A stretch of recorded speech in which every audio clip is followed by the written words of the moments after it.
Welcome to Witch Talks, a series for spiritual seekers, witches, and enlightened souls. I'm Hannah the Suburban Witch, an intuitive tarot reader, astrologer, and eclectic witch, and I hope you're ready to get up close and personal with your favourite witches. Before we start today's episode, I want to share a lovely review of the podcast with you all.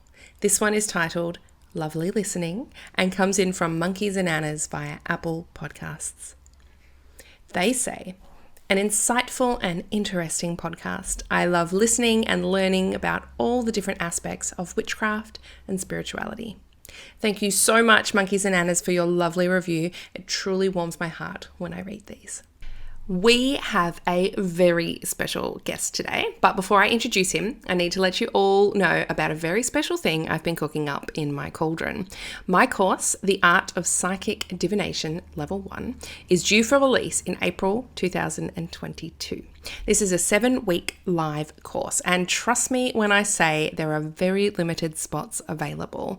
If you want to be the first to know all the details, you'll need to get on my waiting list. To do so, you can DM me on Instagram or send an email to suburbanwitchery@gmail.com. In this episode, I'm chatting with my darling husband, Ben, an expert in the field of all things being married to a witch. I'm so excited to share his wisdom with you all today, so let's get into it. He is joining us live via our couch in our living room. Hey Ben, welcome to the show. Thanks for having me. It's so great to have you here. Now, it's a big deal having you here on the show because you are a pretty private person generally and don't make a lot of appearances in my content and things like that.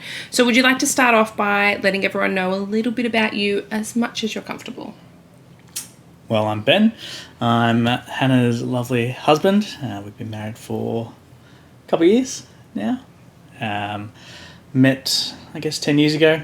Mm-hmm. So I'm in the Air Force. I've been so for a bit over 4 years now. Grew up in Melbourne, and yeah, that's about it. That's about it. That's you in a nutshell.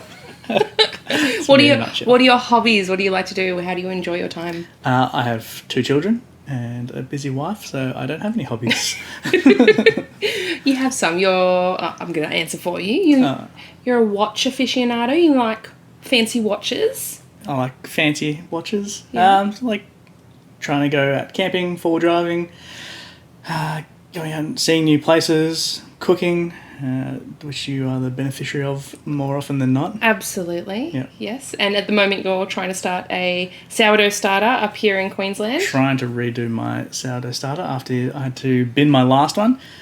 Because you couldn't handle the sourdough when you were pregnant. I was pregnant. I couldn't handle the smell. I didn't like the taste, everything about it, which I can't even smell this one. So my sense of smell must have been very intense because it was I remember it being overpowering and it stunk out the whole house and I just couldn't deal. So I made you throw it out. All that hard work gone to waste. And now this one's having a bit of trouble getting off. Yeah, it's all this Queensland heat and humidity. The humidity. Yeah. Yep. You'll get there. I believe in you. Thank you. I know you can do it. All right, so obviously I know the answer to a lot of these questions. Well, I should, but we're going to ask as if I don't for the benefit of those listening out there in the universe. So first thing I want to start off with is what spiritual practices or religion were you brought up in? So growing up, predominantly raised Catholic, so I went to a Catholic primary school for those years, and then an all-boys Catholic high school. We were taught by brothers, so like brothers of the Catholic Church at high school, as well as normal teachers as well. With mum and dad and my brother when we were growing up, we'd go to church on the weekends. I guess it was a big family thing that we were raised up in. So that's what we grew up in. And then I guess as time went on and I guess as I was older, making my own decisions, and I guess I moved away from that Catholic religion really to more of a atheist belief system.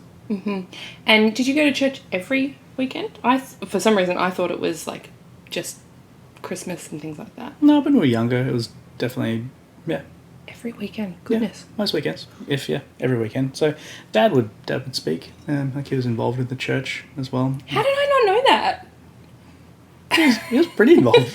Yeah. I know he's quite a spiritual, religious man now, but I never knew he spoke at the church. No, he did. He got up and did like, not sermons, but I don't know what they're called. I don't know. Testimony? I mean, like, I'm coming from evangelicals, totally different. I can't remember what it's called, but yeah, it's after the gospel. So they do the reading of the gospel, and then the priest would like ad lib. But then Dad would do some of that sometimes. Well, we're all learning here. All right. So obviously you didn't continue with those beliefs after you left the nest. Do you remember a specific point where it shifted or changed, or you realised what you'd been taught wasn't fitting for you? I don't think there was one like watershed moment where it just kind of clicked that that's not what I did anymore. I never went. Oh, I think we went to church once of our own accord when we were over in Canada for Christmas. Our own accord, my own accord. Yeah. It was early. I didn't want to wake up early. So it was, Christmas Eve or Christmas Day? It was Christmas Day, and I thought it was something that we had to do still. And I was 21, I think. I think I was the only 22. time. I think I was 22. And I still felt like, at that point I was out of the church. I'd been out of the church for years. But Christmas still felt, for some reason, like I had to do something or acknowledge it somehow. So I dragged you along to a church. It wasn't a church I'd ever been. What was it? It was an Anglican church. Anglican? Yeah. I can't remember. I had no idea what anyone was doing. It was totally different. I was bamboozled. You were very out of your depth. Very out of my depth. There was a little book. You had to read from the book. There was no singing and dancing. There was lots of hand signs. And, it was more. It was closer to Catholicism. It was. Yeah, it was. Yeah. So you were fine. Yeah, somewhat. I had to kind of mumble my way through the call and responses and things. Yeah. Yes, but I didn't know. I wasn't used to that. I did do a year of school, Catholic school, but I also mumbled my way through that. I had no idea what I was doing and wagged a lot of that school. Is that a word in the US? Wagged? I played hooky. I don't know what that means. I don't think it's that. I took time off school, unbeknownst to my teachers and my parents, a lot of that year. So I wasn't around for a lot of the maths and things like that. But when I was there, I was so out of my depth, I had no idea what was happening. So, but yes, we did. We went along to a church on Christmas Day. And that was the last time I willingly went to church. Yeah, it's probably the last time that we went to church. We went to like one of those Christmas spectaculars. We went to a Christmas spectacular because at my old church, the one I grew up in and was kicked out of, because my stepbrother's still in that church and he was a part of the show. He told us he was a part of the show. I think he was just like stage production because I was expecting to see him in it and he wasn't in it. But he wanted us to go along, so we went along in support. So we all went as a family. We did that twice. We went to 2 of them. Did we? I remember it was everyone's like your my dad grandparents. and stepmom and grandparents and family affair.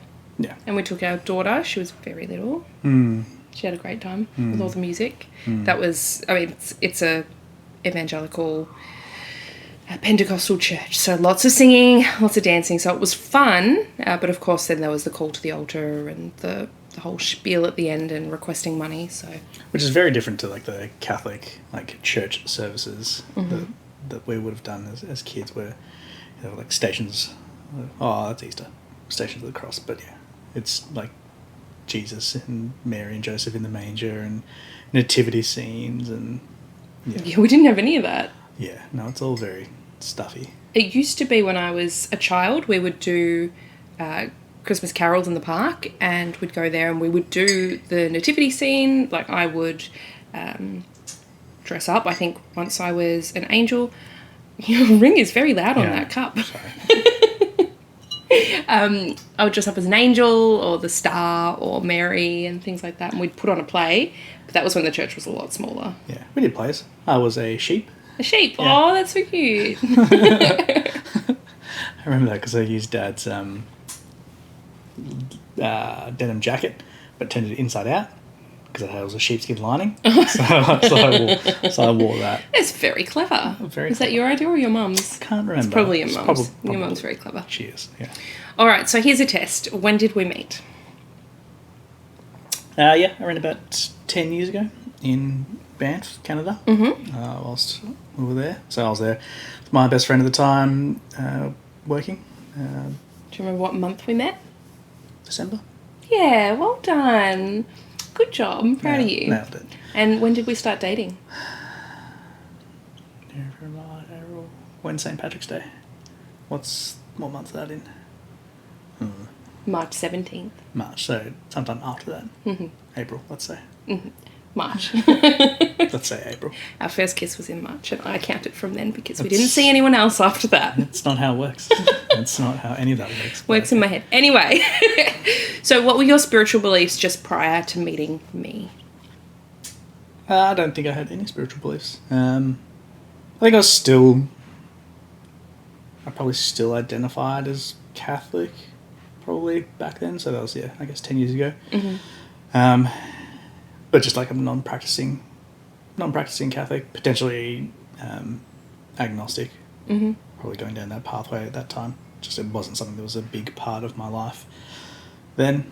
And I guess and like I said before, like there was no watershed moment. It was just a slow progression away from religion. Mm-hmm. You didn't have to deconstruct like I did. No. You went in a cult. Exactly. It was just, nothing like that. There was no real indoctrination or anything like that. In high school, religion class was all right. Like they did somewhat encourage like free thinking and questioning, and we would talk about ethics and morals and that sort of stuff. I had that at my Catholic college as well, which was, it ended up being my favourite class. Morals and ethics was my form of religious education, whereas at my Christian school, that was prior to that, so I did from grade 7 to 10 at a Christian college, private, small Christian college. After we left the church, I moved to the Catholic school because bullying. And it was an eye-opener because the Christian college was just, the Bible is literal. There is nothing outside of that. You cannot disagree with the Bible or you are wrong and going to hell. And they taught us creationism and evolution was evil and all of that. So it was an indoctrination through school as well. Yeah, which ours wasn't.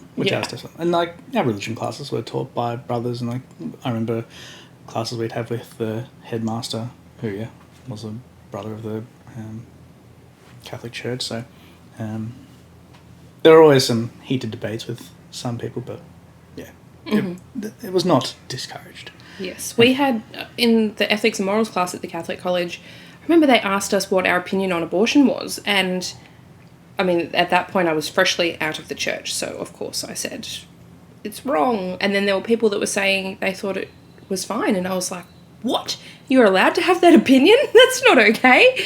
Obviously my opinion has now changed. I'm absolutely pro-choice.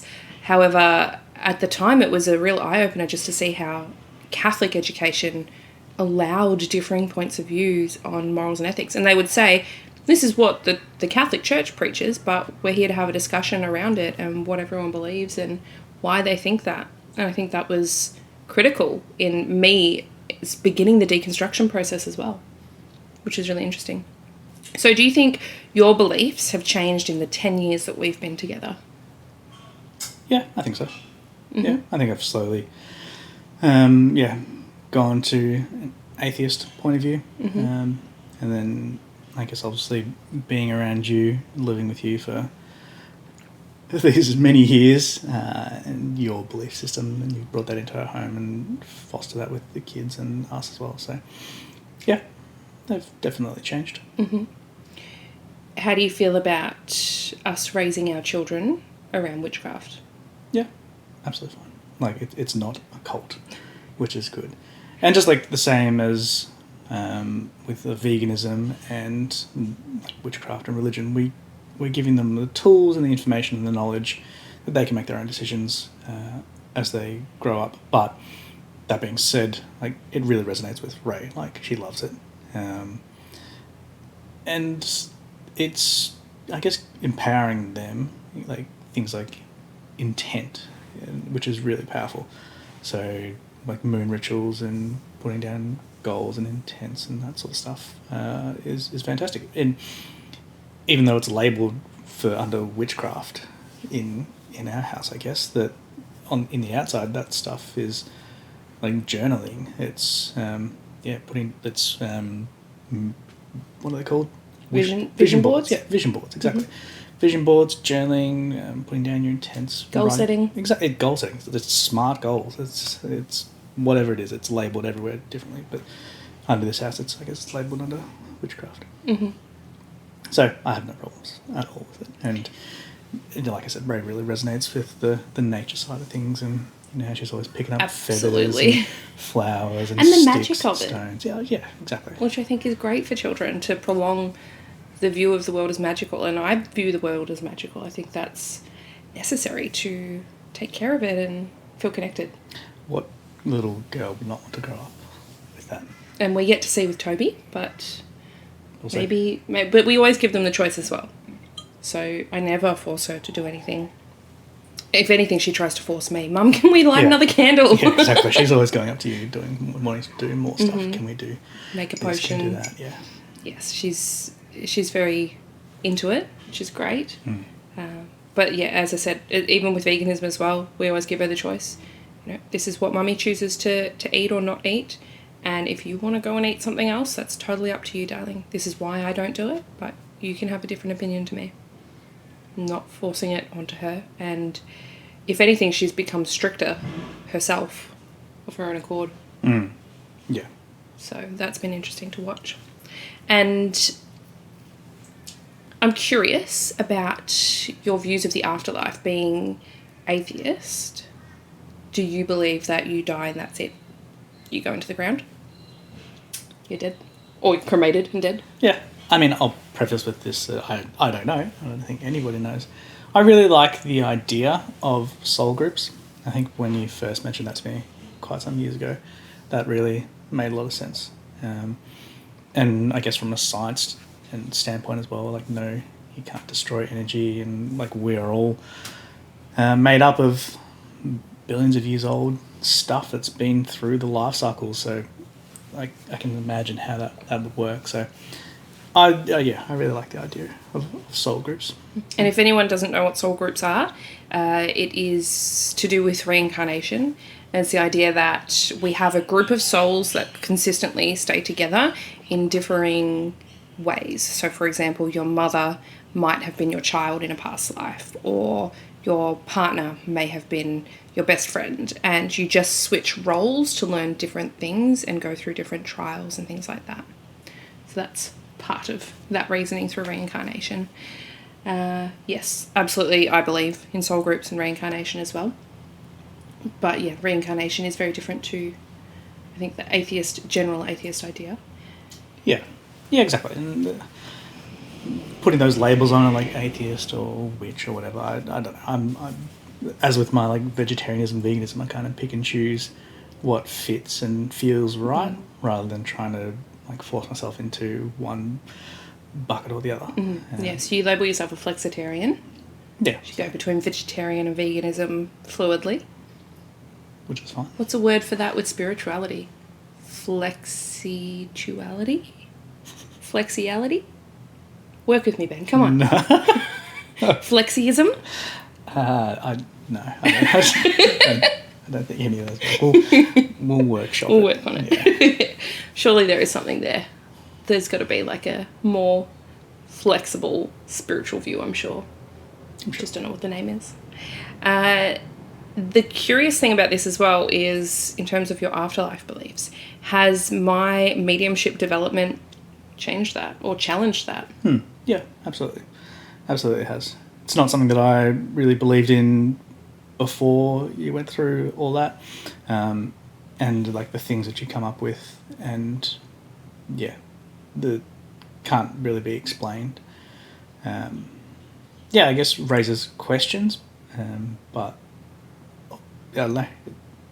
It's unexplainable. Really, a lot of those things. It's really interesting. It is really interesting and fascinating. The things that come out from when you do the mediumship stuff. it surprised even myself. Because I think as well, when you see mediums on TV or when you see mediums in real life or whatever it is, there's always that underlying doubt, and I think that's fostered by the media and things like that, that, oh, they've probably just, you know, Googled their name, or they've probably looked them up on Facebook, or they're just cold reading. But when you do it yourself, and you know you haven't looked someone up, you know that you've never seen, heard, met this person ever before. And I was doing my development via Zoom calls, so they were, 10 or 15 people in this Zoom call, and we would all tune into one person who we'd never met, and all you get is their name, and you can see them on the video and they wave, and that's it. And then you have to do a reading from that. And the things that I've pulled out, which were super specific to the point of, I'm seeing a sun and a moon circular tattoo on an arm, and that was exactly the tattoo this person had, or the exact death scene, which was quite horrifying. That was my first time tuning in, with the lungs filling up with blood and vomiting out blood, and that was how they died. So those sorts of things I know, and it proved it to me that, of course, this is real. There's no other way. That's not a lucky guess. You can't just lucky guess that stuff. So that proved it to me. You know that I'm trustworthy and haven't gone and looked them up. And I'd come out with my little diary where I'd written out and ticked what I got right and crossed what I got wrong and what I need to work on. And yeah. And I even did a reading for you, for your grandpa, for Gungung. Oh, yeah. Yeah, you wanted to test your mediumship skills. Yeah, because I hadn't done it in person. I'd only done it over Zoom. And you said, can you try it on me? And I was like, I guess so. So that was interesting. That was interesting. And I hadn't met him before, and we don't really talk about him a lot, or who he was or what he was like, aside from cooking. I mean, he died when I was pretty young, so... Yeah. Would have been 12, I think. Mm-hmm. Yeah. Yeah, so way before my time. Yep. So very interesting. I interrupt your listening pleasure to ask you if you're enjoying this podcast. I ask because this series is a labour of love, and if you like what you're hearing, consider signing up as a Patreon supporter to see its continued success. Not only will you receive exclusive access to my private Facebook group, but also monthly live readings and moon ritual worksheets. Head over to patreon.com/Suburban Witchery to sign up now. And now back to the show. Now, we do have some listener questions from my Patreon supporters. This one is from Warwick. Have you adopted any rituals for yourself? I don't think I've adopted any consistently. I think when we were over in Perth, so that was a couple of years ago now, probably 2 years ago, we were doing moon rituals probably every moon. Yeah. Yeah, we did that for a while. The new moon. Did you ever do the full moon with me? Probably. I'm sure you made me do some of those. Grabs you by the hand and come with me. Which is what I kind of need that sometimes, but yeah, we did the new moon rituals, and because we'd be in the car. Yeah, we just did them in the car, and for anyone looking at my new moon worksheets and things like that, you don't need to sit down and set aside time for it. Once you've done a couple, you get the gist of what those questions are going to be. I mean, each moon has a different affirmation that you can use and tarot reading at the end that you can use. But the gist of the actual ritual itself, we would just do it in the car. We'd be driving along to, I think, the Perth Fair, the fete or the fair, the show. And I remember being in the car and saying, "Oh, new moon just happened. Yeah, exactly. Quick, all right. What are your 5 things you're grateful for? What are you, intending to bring in? What do you wish for? Yeah. What are you manifesting?" Yeah. So yeah, we'd do that pretty regularly. Yeah, and like I said, like you'd be like, "Oh, let's do it right now." It's perfect timing. And it'd be like my own little personal meditation guide. You'd be walking me through it step by step. Mm-hmm. So that was quite easy for me to do with you just telling me what to do and how to do it and when to do it. Mm-hmm. So that's probably about all I've done. The rituals. Yeah. Mm-hmm. What else? What about with like crystals and things, or tea, or any of that? Yeah, that's what I was thinking. So like crystals, we bought that rainbow fluorite. That was a few years ago. For you to study with? Me, yeah, it was like a study thing. You chose that. Yeah. Lots of teas. So we've got 101 different teas. So like a kitchen witching stuff. So it's not so much a ritual, but there's more magic to it now. I guess so. More intent, I think, behind the teas. Intent and purpose, I would say, with what we buy and when we have them and how we have them. That, Oh, the Sabbats. yeah. Like Sure. the solstices. Oh, yeah, of course. I guess that's, so yeah, not me individually, but us as a family. That Yeah. I guess we really try and put time aside to honour those days and those times. I really enjoy, and I know you really enjoy our Yule or our winter solstice tradition that we've created as a family with our mulled wine. Yes, that was good. That was really good. Yeah. And you joined in heavily with that. That's because it was cooking and it was alcohol. Well, that's Yeah. like, it ticks all my boxes. Yeah, so we spoke about it in the last episode with Amy, where I used this winter solstice candle or a Yule candle, and we would light it every night for the 13 days prior to the winter solstice at sunset and tell a little ghost story, and Ray loved that. She loves ghost stories. She loves ghost stories. And so we would all sort of share a little story every day, and then on the last day we let it go the whole night, and you made mulled wine, and I utilised the ingredients in the mulled wine to craft a little spell for us all, and said a little incantation over it as well. And she drank a non-alcoholic version before you put the alcohol in, just with the spices and things, which was good. And then we had our own mum and dad version, which was delicious. Oh my gosh, mulled wine is my favourite. It's so yum. Yeah, I mean, all the alcohol cooked off anyway. Yeah. I think when I made a syrup for it, whatever. It's fun. Yeah. She's fine. Yeah, that was really fun. The summer solstice, the last one gone, was a little bit more difficult as we were away. We were in Melbourne on holiday with your parents. We had the candle there, but we didn't, on the actual day, that was the day I came back from Queensland. So it was a little bit overshadowed by my nana being unwell and us not being in our normal space and being so close to Christmas. But we still honoured it, but just not as much as the winter solstice. But those have been really fun to do together, the Sabbats and things. Yep. Yeah, as a family. Yeah. I agree. Aurelia really loves things like finding flowers for our Ostara altar and going out and finding blossoms and things like that. So it's been good to incorporate those sorts of things. On Lammas, we made bread. We did I made bread. Yep. You made bread. It was Ray. delicious bread. Me and Ray made bread. So Ray helped. Yeah, so we both helped and made bread for the family, which was great.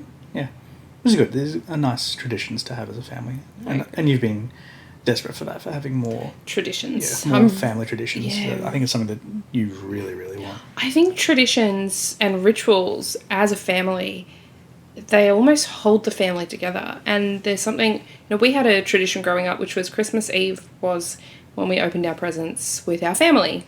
And we would do that at my grandparents' house. They were like the matriarch and patriarch of the family. And it was just so special. It was, that's what we do.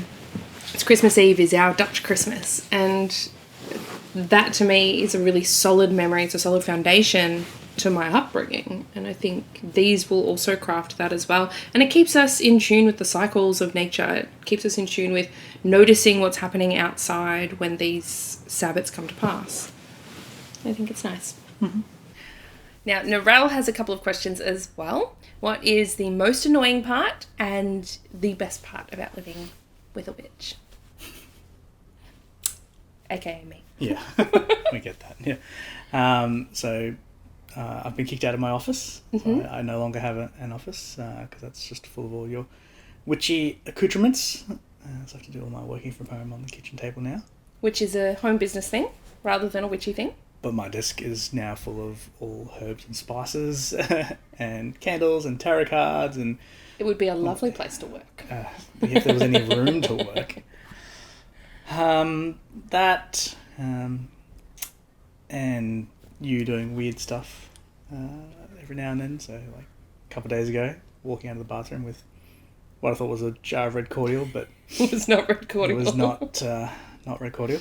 No, I was fertilising my plants with my menstrual blood, which is a very ancient practice and might sound weird if you've never heard that sort of thing before. And trust me, the first time I did it, I felt very odd.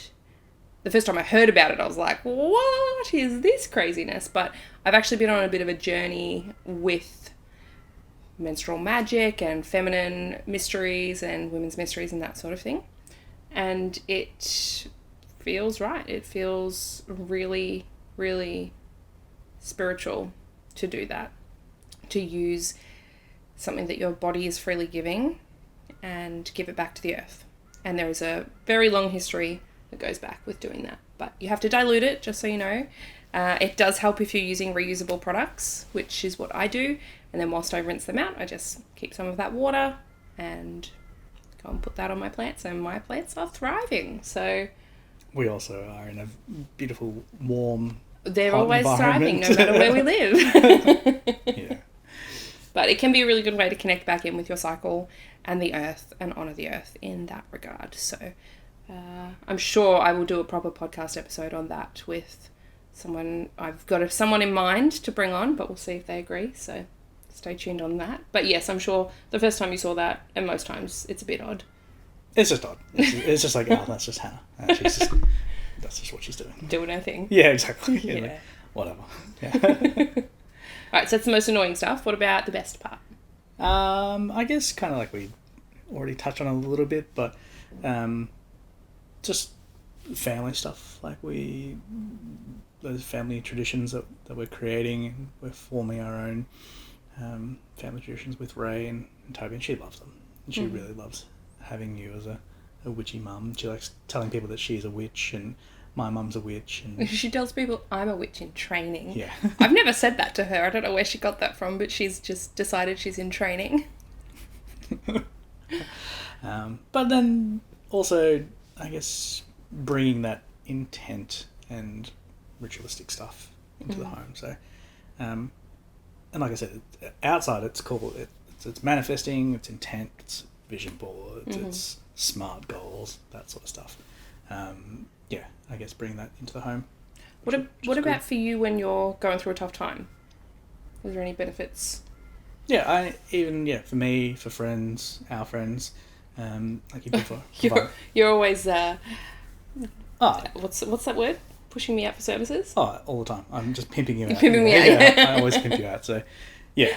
And like if I need questions or clarity or answers, I go to you sometimes. So, I think it's a bit harder. I think the readings for me are a little bit different, and it is hard. It's always going to be harder for someone that you know intimately. It's harder to read for yourself at times, and that's why a lot of readers go to someone else, because we can get in front of our cards. And this is where it comes into play that it's really good to write down your readings and look back on them and see where you might have been getting in front of yourself and getting in your own way. But in that regard, still, I know that a lot of your friends, when they have a hard time, you're like, call Hannah. Yeah, I think that's just... Come on over. Definitely a lot of your time's taken up with my friends after I... Yeah, tell them to go talk to you and, get some advice. And I wouldn't say that if I didn't believe in what you did, or if you wouldn't be able to give good advice or anything like that. So and as I said to one of my friends the other day, it helps put words to what you're feeling and kind of give you more clarity. And oftentimes people have those feelings that are all jumping up in their emotions, but they just kind of need... validation. Yeah, absolutely. Validation and words to put it into, I guess, to kind of express themselves. I guess the tarot and that sort of stuff helps with that sort of stuff. I think also, and I've done readings for a lot of people before, even my own friends who call me. Last night I was on the phone to one of my friends who's going through a tough time, and I think sometimes it can be the way that I listen, because I'm holding space when I'm with people. I'm holding space, I'm deeply listening and asking them questions that they hadn't thought of, and almost moving through past all the emotions that are on top to get to the surface deeper level, which is my Scorpio moon coming out, and figuring out what's really holding them back or what the real issue is. Because oftentimes we think this is the issue, but that's really just a symptom of a deeper issue. So it can be just sort of peeling back those layers and helping them see clearer as to what's really going on, why they're feeling stuck, that sort of thing. So it's good. And I think the astrology helps as well sometimes, being able to show people where they've moved away from their authentic self as well, which life does to us. But yes. Yep. Cool. I'm glad you like all that. Now, she also asked, and Narelle has also asked, how did you react to Hannah gravitating to this witchy life, and what did you struggle with the most? I don't even remember when it happened. And you always do this to me. You always just make these like big life decisions, and then just out of nowhere, you just pop up with them. And I'm just always taken on the back foot. It's like, ugh, okay. I keep things interesting. You do like all this silent work in the background, and then you just research and just think about it for ages before coming to a decision. And then you make that decision, and then maybe like a month or two later, then I'm trying to figure out what's going on, and I'm still back there, and you've moved ahead, and I'm just left saying what's going on. I am working on letting you know when I'm thinking about things now. That's part. We're very good with communication. Ben's told me that this has been an issue. Where I think 8 years ago, when I turned around and said, by the way, I'm vegetarian now, just like that. And you were like, it wasn't even like what? that. You just started to stop. We were going to restaurants, and then you wouldn't eat anything with meat, and you're like, there's nothing on the menu. And I was like, there is so much on the menu. Pick something. You're like, I don't want to eat anything. And I was like, what are you doing? And you just silently gone vegetarian, but you hadn't told me, and it was very, very confusing. Yes. Well, yeah. And then... Anyway, witchcraft, I don't remember. You probably do. I think witchcraft, it was a very slow progression to even becoming comfortable. You helped me a lot, actually, in becoming comfortable saying I am a witch. And I think a lot of it was when you're like, oh, this is so witchy, and that would give me a thrill to hear that it was witchy. I was like, oh, I really like that. But if I had said I'm a witch, it was terrifying, and that obviously was religious trauma.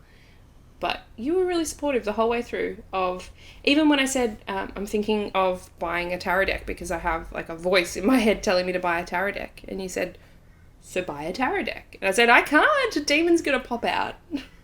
And you went, so don't buy one. I went, but I think I need to. And that went on for like a year, I reckon.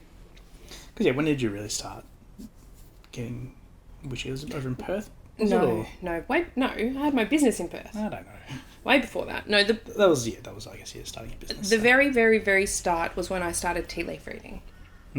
That was when I actively went, okay, I'm doing something witchy, tea leaf reading, and that was back in Brunswick. Yeah. 2014. Yeah, you had that little book, I remember, yeah. Yeah, and I'd started recording them and growing my own herbs and things for tea. And started using tea with intent, and valerian can help me sleep, and this, and learning all about the herbs and everything. You know, you're feeling sick, here, let me give you a cinnamon and licorice tea. It's been like 6 or 7 years ago. At least. Yeah. In terms of actually taking action, yeah. Yeah. Yeah. I'd done it a little bit before that, and very interested in the paranormal and ghost hunting and tours and things like that. Yeah. That's another thing. Did that help craft your idea of like the afterlife? Because you've had some paranormal experiences along with me. I don't think it. Did it change anything? Not really. No?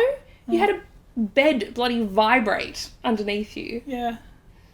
I don't know. I still don't know what to make of all that. I don't know. I know what to make. It was ghosts, right, everyone. okay, sure. It was ghosts. So I'm going to tell that story because it's really interesting. So it was our baby moon. We went to Louisiana on our baby moon. It was actually a family holiday that I just happened to be pregnant at, so we said it was a baby moon. And we were in Louisiana, and we stayed at the Myrtles Plantation, which is a very, very well-known haunted location, one of the world's most haunted hotels. And you and I were in the only ground floor room, which was Colonel Bradford's room. And the first night, nothing happened to us. Something happened to my mum. She felt like she got pushed in the bed. During the day, she had a nap. And she told us, she didn't tell my brother. So then she made him sleep in that bed, and he woke up to someone shoving his head into the pillow. And then when he freaked out, thought maybe it was his imagination, tried to go back to sleep, and the same thing happened to his legs. So much so that his legs bounced off the bed. And he went, nah, stuff this, got up and slept on the couch. And told us the next day, and I was like, woo! Because he was totally taunting me, going, you only booked it because it's haunted, it's just a marketing gimmick, ghosts aren't real. And then that happened to him, so I was Did like... you tell us the next day? I feel like he told us months later. No, he told us the next morning on the way to Marguerite's house. We went to Miss Marguerite's. So, because then I was like, well, Mum did say this happened. And then he got angry at us for not telling him. It was a haunted, Why didn't you tell me I was in a haunted bed? Yeah. So, anyway, then that night, because we hadn't had anything happen, that night I was trying to sleep. I was asleep, and I felt our cat jump on the end of the bed. and kind of woke up a little bit. Was like, oh yeah, she's at my feet. And then realised we didn't bring our cat with us to the United States. We don't have a cat here in this room. Something's on the end of the bed. And then I thought, oh, maybe Ben just moved and it's pulled the blankets tighter on my feet. And that's what I felt.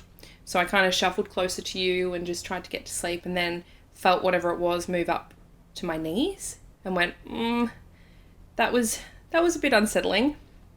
Ben didn't move because my feet are on him and I know he didn't move. And I started to get a little bit of panic. So I grabbed my pillow and I got up and just walked out, and I was like, don't look at the bed, don't look at the bed. And I went into the other room and sat there for a bit, but it became so intensely freezing cold. Like, I couldn't stand it. It was freezing, way more than what an air conditioner would do. And so I walked outside, and it was 4 a.m, and just the change in temperature, my glasses immediately fogged up. So I know that it was actually physically cold in that room. And so I'd called a friend outside because Australia time difference, they were awake. And Ben had just proposed that day. So I think I was telling them about the proposal and all of that. And then Ben runs out of this room. Keeping in mind that you left me in the bed by myself with obviously malevolent spirits. And you could have been benevolent. And you had no regard for my safety whatsoever. You thought, he'll be fine. I'm just going to go call other people outside. He'll deal with it by himself. You were What sort of ghost hunting partner are you? You're the worst. He was sleeping so beautifully. Oh, yeah. Bloody getting choked out by spirits. Yeah. Anyway, you came running out. You burst out of the room, 4 a.m, into pitch darkness outside, going, what are you doing? And I'm like, I'm on the phone, I can't talk. And you raced over. And then I hung up, and you told me that you'd woken up to the bed vibrating and me not there. Yeah. What was a new fiance to think? Being in this haunted mansion by himself at 4 a.m. in the morning. My new fiance's been taken. Pregnant fiance. Yeah, pregnant fiance's been taken by spirits. Yeah. So that was interesting, and this is a big, heavy ass wooden 4-poster bed, like old heavy bed, and we still can't explain how it vibrated like that. And you were not one to make stuff up. And there was that other couple that was there that night as well. Yeah, so we didn't go back to bed, obviously, and the night audit heard us outside and invited us into like the little little eating dining room. It was just like that, yeah. Dining room that you sit at, and got us a coffee. And then at 6 a.m, the breakfast area opened, so people started coming in, and this couple walks in and said, morning, y'all. That's my American accent. And then, how'd y'all sleep? And we're like, oh, well, it's very interesting. What about you? And they said, oh, we had a bit of a night. And then they started to tell us that at around 4 a.m, which is when I got out of the bed, he said when he went to bed, his wife went dead asleep. She was fine. She didn't experience anything. But he heard humming. Like children's humming like a song. Like, He said it was very, very creepy. Because they were staying in the nursery. They were staying in the nursery, which was directly above our room. And he said it continued. I'm getting the clairsentient goosebumps even telling this story. And he said it just continually got louder and louder till it was right next to his ear. And he'd searched this room. There were no speakers or anything that he could find. And she didn't hear a thing. And so he was barely sleeping, and then around 4 a.m. he felt something on the end of his bed and start to creep up closer and closer to his knees. And that's when I told him that I had felt something do the exact same thing, but I left the bed at about 4. So it's almost like it went directly upstairs onto his bed for someone to interact with. Whether it was a small child or a ghost cat, not sure, but very interesting to have that validation straight after as well from them of a very, very similar experience. So, yeah, that's the Myrtles Hotel. That was fun. Type 2 fun? Not fun when you're doing it, but fun when you look back on it. I can't wait to go back. We are going back. 10-year anniversary. Sure. Yes. Yeah. All right, so you didn't really react to me gravitating toward the witchy life. Did anything give you, pause when I started doing it? Not really. I mean, it happened so gradually. It just kind of happened. Yeah. But I feel like it wasn't even like I started adding in witchy things. It was like I was peeling back layers that weren't me. Yeah. That's how it feels to me. And you encouraged the whole way. You were really supportive. You are very supportive. Yeah. Thanks.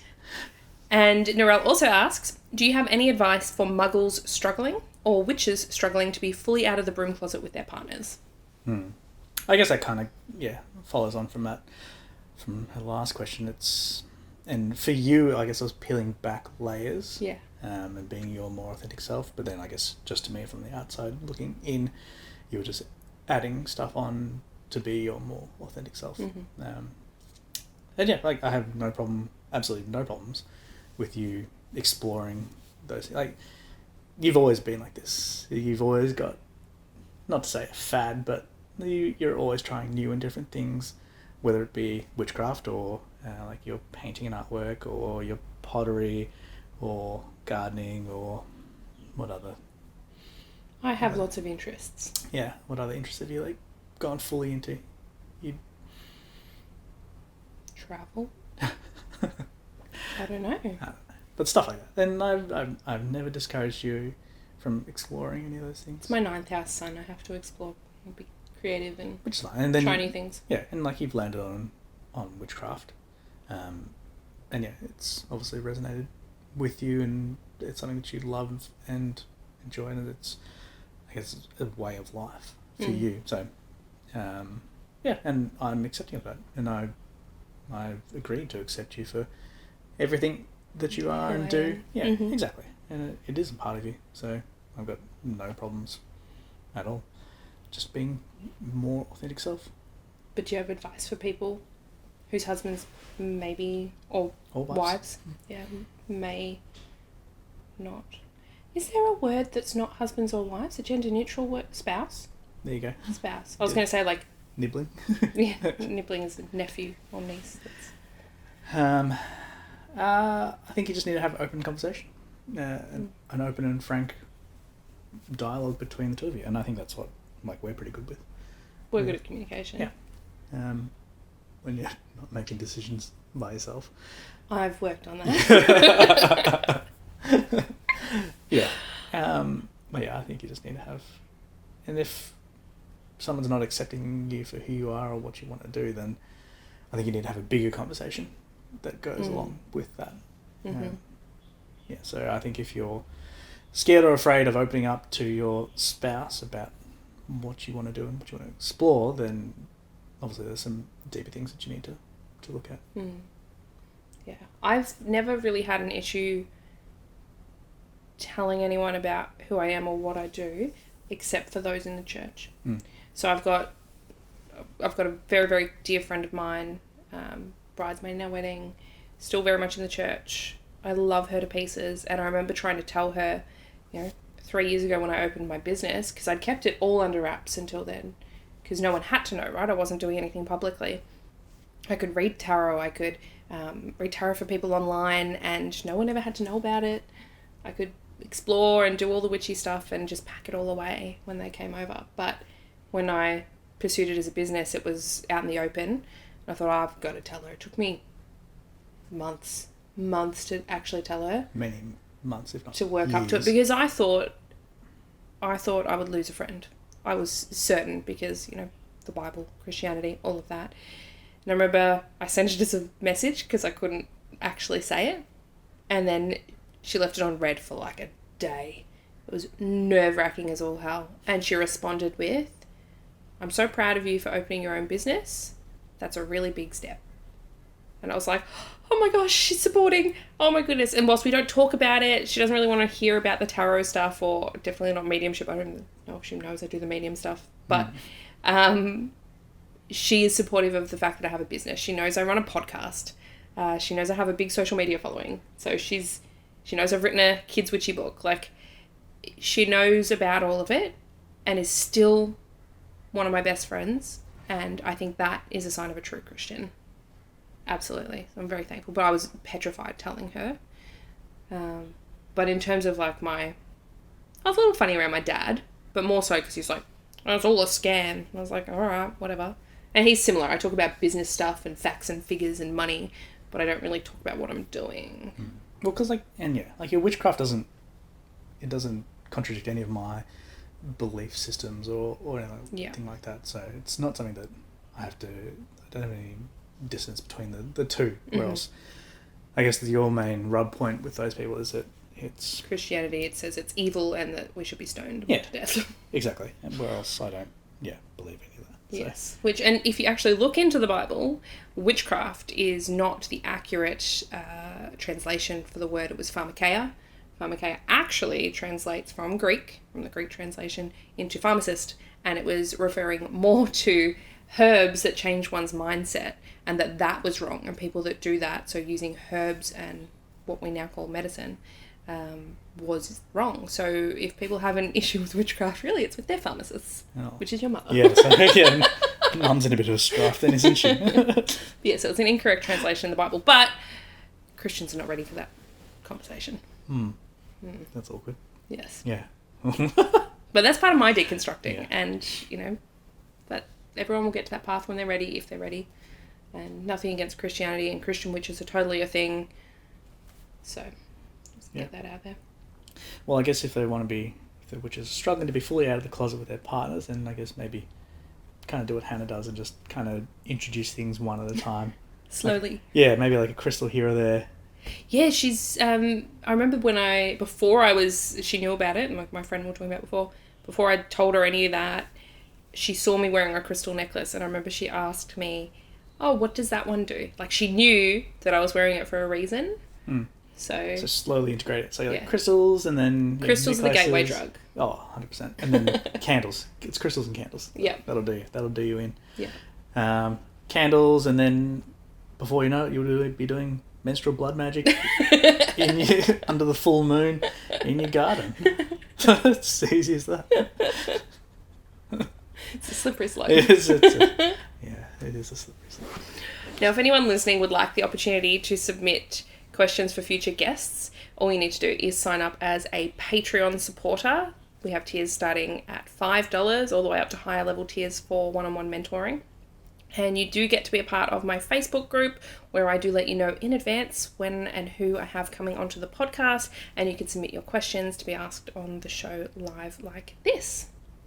So there we go. That's pretty much all the questions for today. Thank you very much, Ben, for joining me on the podcast. It was an absolute pleasure. Thanks for having me. Well, it's nice having an in-person podcast as well. But you get to cuddle up I on the get to couch snuggle with, up. I don't get to snuggle up with all my guests. Like, that's Please don't. a bit different. With your other guests. Well, they might be cuddly. Maybe. Might be cuddlers. That's fine. But yes. So anything you want to say before we go? I reckon that's a bit. That's about it. Yep. Okay. All right, everybody.